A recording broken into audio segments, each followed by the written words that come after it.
Hello, my name is Julia Streets and welcome to the podcast series StreetsTalksTo. In each episode, I interviewed leaders from some of the most influential firms, bodies and initiatives in the financial services industry. And we explore what's at the very forefront of innovation and change. We think about the challenges facing clients and also the industry at large, and we uncover the opportunities that exist both today and as we look ahead, particularly as we all navigate these extraordinary times. I hope you enjoy the series, which you can find on all good podcast channels, and the episodes are listed on our website, streetsconsulting.com. You can find the episodes on social media using our hashtag StreetsTalksTo. So thank you for listening and welcome to StreetsTalksTo Opensee. So let me tell you about Opensee. Opensee is a Paris-based FinTech that is helping financial institutions turn their big data challenges into a competitive advantage and to unlock vital business user-led opportunities. Their solutions allow financial institutions to harness 100% of their vast quantities of data instantly, on demand, and for deeper and faster analysis than before. It was started by a team of financial industry and technology experts, and they were frustrated. They couldn't find a simple, big data analytics solution that enabled them to deep dive into all of their data. Not only were they frustrated, they couldn't dive deeply into the data, they were also frustrated they couldn't run risk scenarios on the data that they were handling. So they built their own, and that gives us Opensee.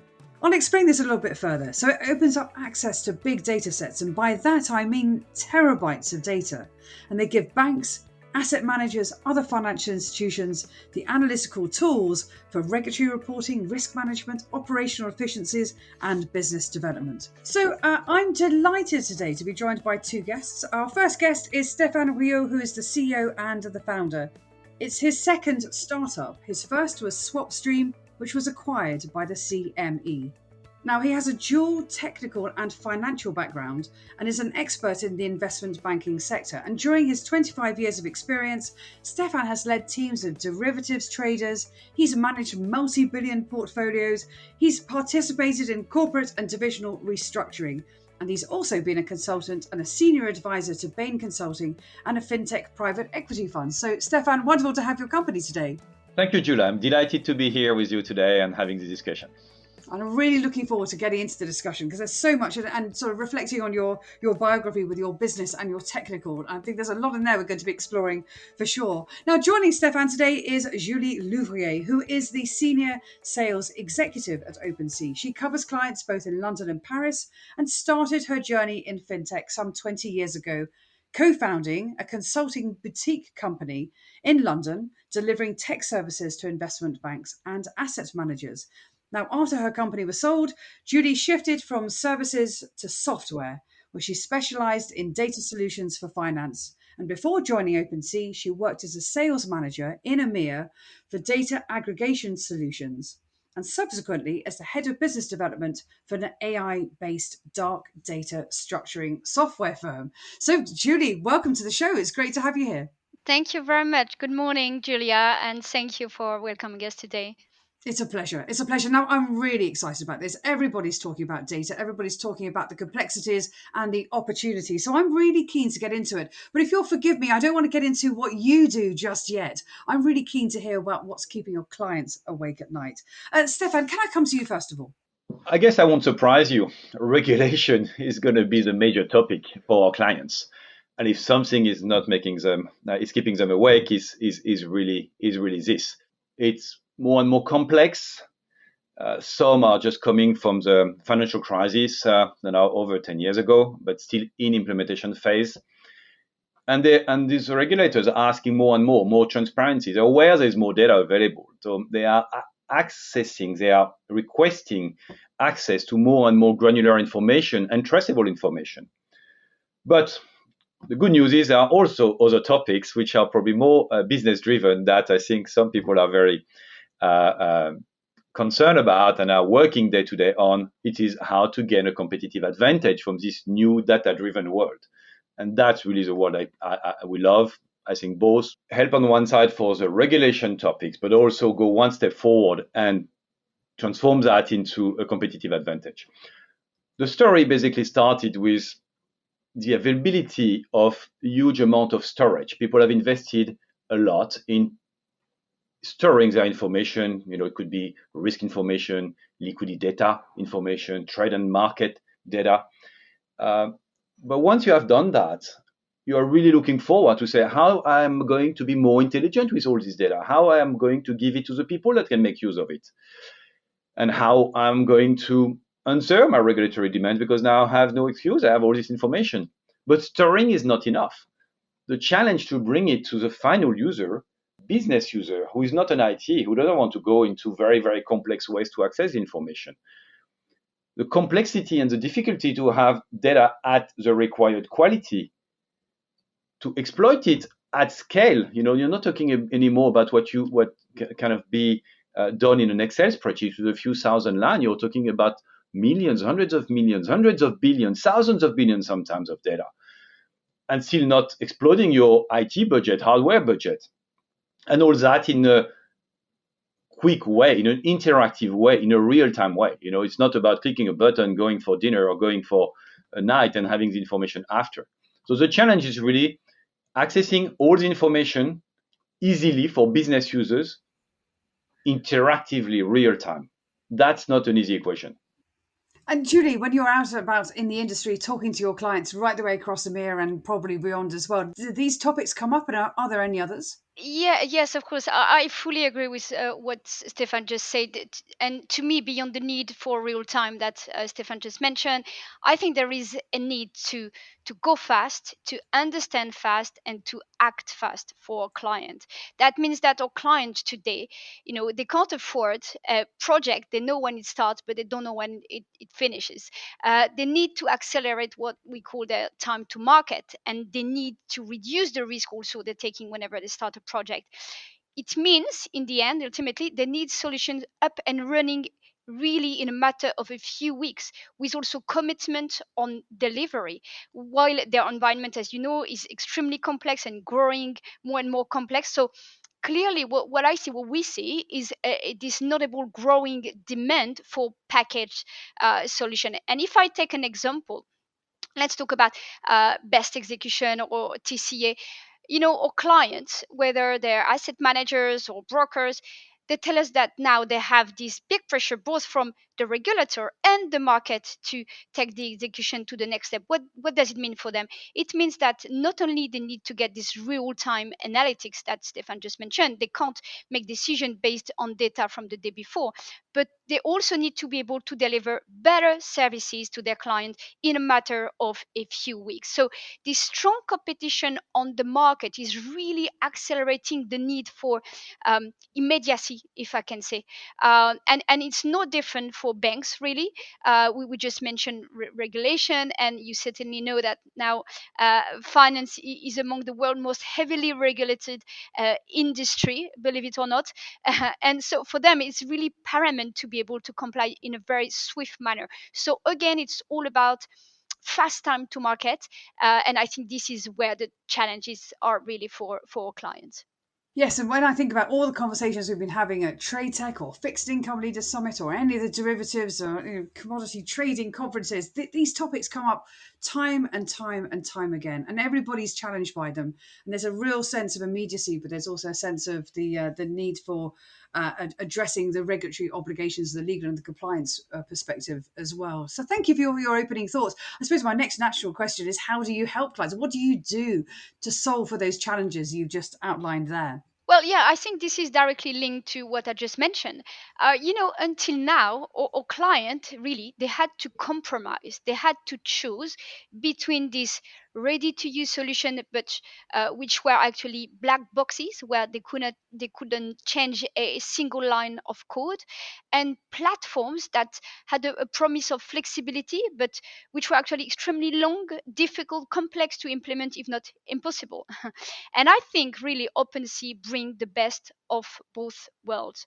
We offer our client a combination of a package solution really designed to bring what we call the UX, the user experience, to the next level. Package solution which are easy to implement, that you can operate in SaaS if this is what you want to do. But at the same time, we give the client the full control of the business intelligence embedded in the solution. They keep the flexibility. What it means is that they can, to put a bit of example and flesh around that, they can access the calculation embedded in the solution, but they can also change them. They can create their very own. They can inject their own business intelligence using machine learning models. For example, they can inject their own machine learning models into OpenSea, and I think this is really a game changer. If I take the example of Societe Generale, for example, one of our clients, when we talked to them, they needed a solution to calculate the capital charge.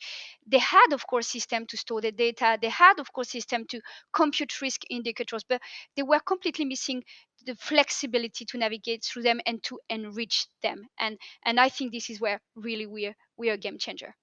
And it's really this point about enrichment that makes a huge difference, because everybody's trying to get control, but it's actually then about what do you do with it, and then how do you make it kind of work even more effectively for you as well. Stéphane, can I bring you in here? I mean, where you're listening to Julie's remarks about how you help clients solve for these challenges as well. When you're out and about talking to clients, what is it about what you do that they get particularly excited about?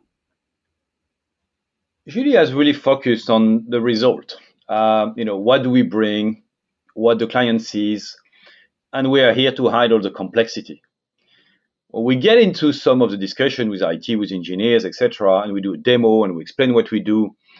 And I'm going to pick up an example because it was just 2 days ago. We had a fairly intense session with one of the largest investment bank, and with some very advanced engineers that had to work on that topic, and they knew that the surface didn't look as easy under the hood. So we had a strong discussion, because when they saw what we could do, the speed, the ease, the flexibility is about, even just from a speed point of view, you have, we had a demo data set with 600 billion data points, and we're doing aggregations on the fly.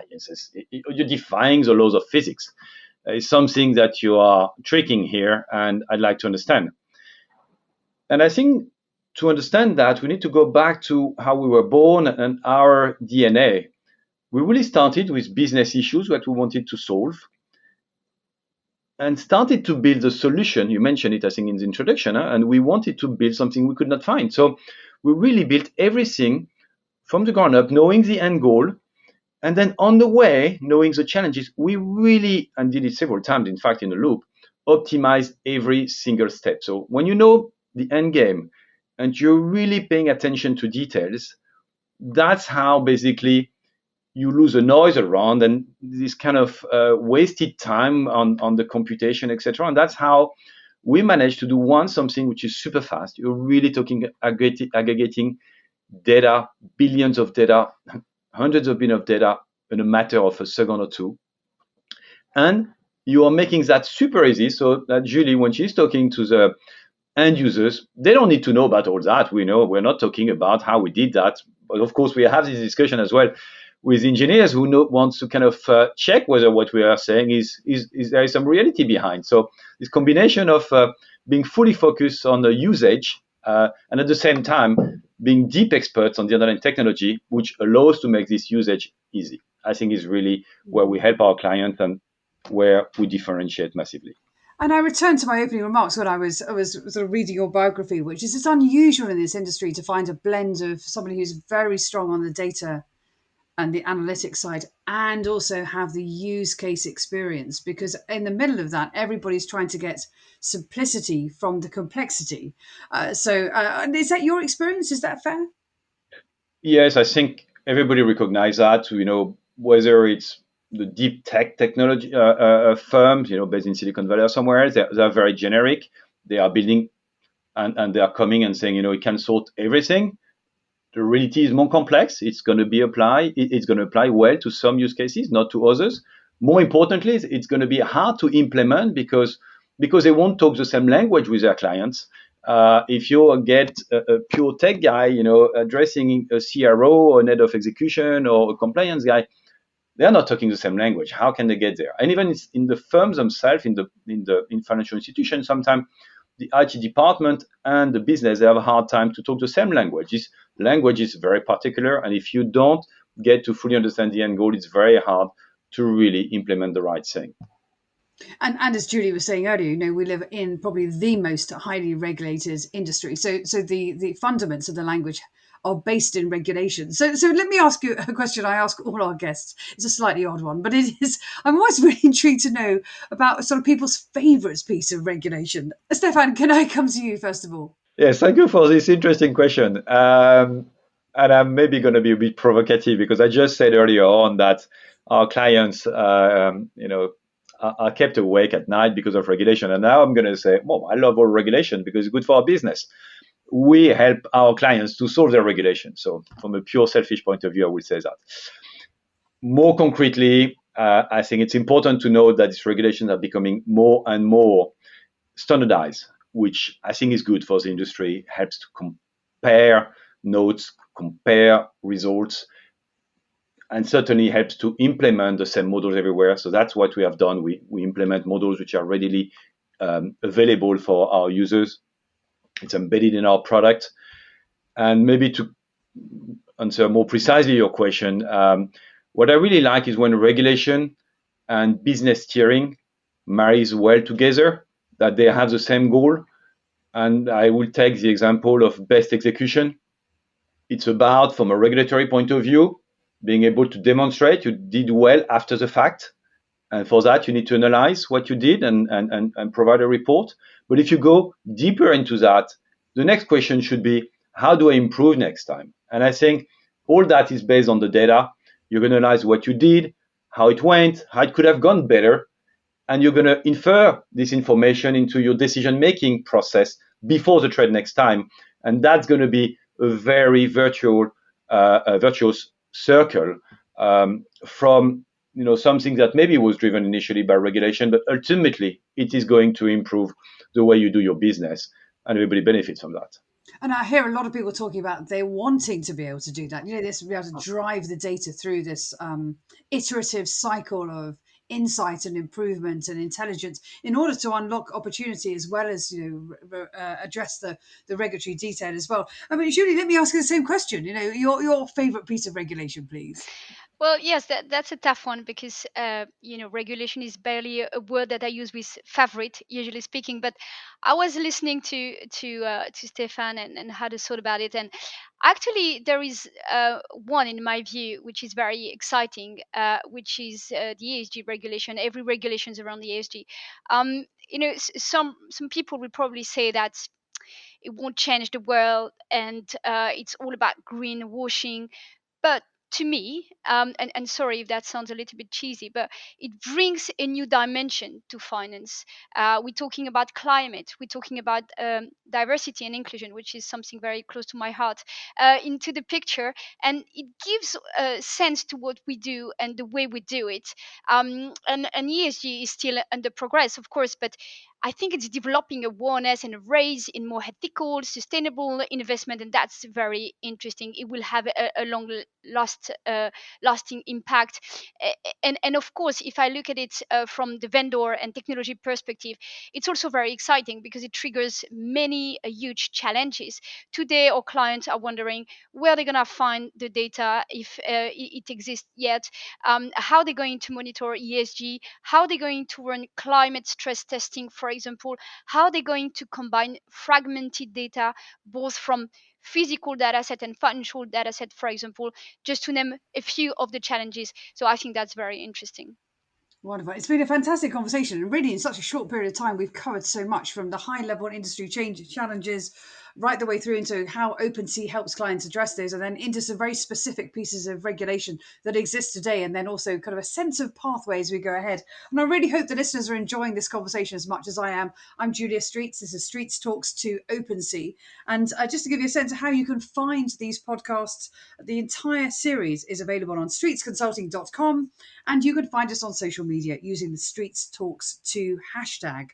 No surprise, hashtag StreetsTalksTo. So today I'm talking to Stéphane Rio, who's the CEO and founder, and Julie Louvrier, who is the senior sales executive, both from OpenSea. So I'm really keen now, if we may, so I'd love to get your insights into what the road ahead looks like. I mentioned in my opening remarks about we're navigating these extraordinary times at the moment, and I'd love to get a real sense of what you're focused on right now, and also what you're advising. Julie, let me come to you first of all.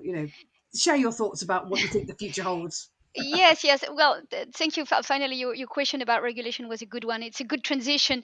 Well, typically being able to support ESG or climate risk in particular is something we're working on both internally and with partners as well.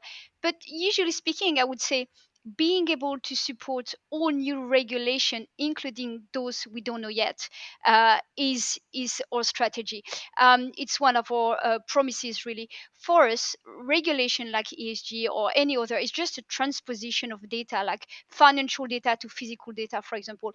We're totally agnostic in terms of data sources. And really, the beauty of a platform and really the beauty of a platform is it has been designed to be completely agile, to grow with the requirement of the client, to keep up with this ever changing regulation and analytics need. So, and this agility that both guaranteed flexibility for the client, but that also enables us to create and to deliver package solution in a very fast manner. So again, it's really about delivering package solution to the client, package solution with pre-embedded metrics, with smart features for the users, with best practices for the client. We are pushing even further our ability to address recurring use cases and even new recurring use cases that we don't know yet. Fascinating. I can't wait to hear kind of how they may emerge and what those new use cases might be. But it's also incredibly interesting to hear your thoughts about the value of those recurring use cases and the dynamics around that. So, well, it's going to be an interesting pathway for sure, and I'm sure it's going to be a very successful one as well. Stéphane, when you're out talking to clients, what advice are you giving them as they are trying to navigate their futures? I mean, the context of our relationship, we're always discussing about how we can help them better. What is the frontiers they want us to intervene? Where should we go? How could our collaboration be better? What do they want to keep for themselves? What is really private IP for the firm, and what could be mutualized? How much of open innovation we can push together, and that's really the question where they need to turn back on themselves and what and where should they add value. A piece of infrastructure, maybe that's not their core business. And we started like that. We had a platform. We had a platform that would be good to be used, and they would build on top whatever they wanted. And then gradually they said, if it could last just a few weeks rather than a few months to implement, because you would have prepared it more, that would be better. And that's how we evolved gradually towards this solution package-based we have discussed. Now, the next piece of discussion, for example, is about this data access. Usually they have taken data or not from different sources, and they need to bring it into our environment so that it becomes structured. So we help them on the data model, which is very critical. That we help them on analyzing and cleaning the data. We talked about that, and there's so much more to be done. They have their own algorithm, but again, we are bringing some AI tools to help them to accelerate this journey, to minimize the amount of work that are working every day on cleaning the data, because you have two types of cleanings. You have the cleaning, the first day you get your data, it's a big mess, and you need to structure it, and then every single day there are errors in your data set, even if it's supposed to be clean. And again, just one example of further collaboration, they want us now to work on their behalf in making the data ingestion much more easy. To connect to the data sources becomes configuration. They used to do that in the early phase of our collaboration. They're pushing us there. So really, where do we help them? Where do they want to intervene? We started on the analytics. We provide analytics. I call it editable templates. So they are always flexible to move one step further. So how much of these templates I can come with and accelerate the journey to the point of Julie, time to market. So overall, our corporate ambition is really to get to a point where using huge amount of data has to be as simple as clicking a button. The click button journey of the data is really where we're aiming to It's a long journey. It's a full journey of the data. It's complex. Some may think it's a too ambitious target. But frankly, we have done such a big part of that already that the end of the road is really, really just ahead. And with some of our clients, I think we've already done it.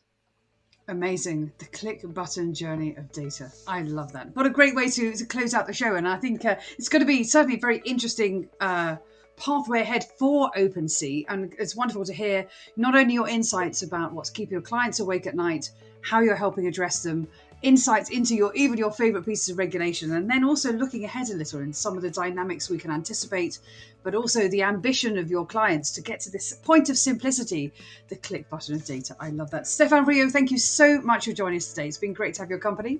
Thank you, Julia. It was really a pleasure to exchange this morning together. Thank you. And Julie Louvrier, merci for your time today. It's been wonderful. De rien, Julia. It has been a very enjoyable discussion. Thank you. Great. And so everybody's been listening. Thank you for listening. My name is Julia Streets.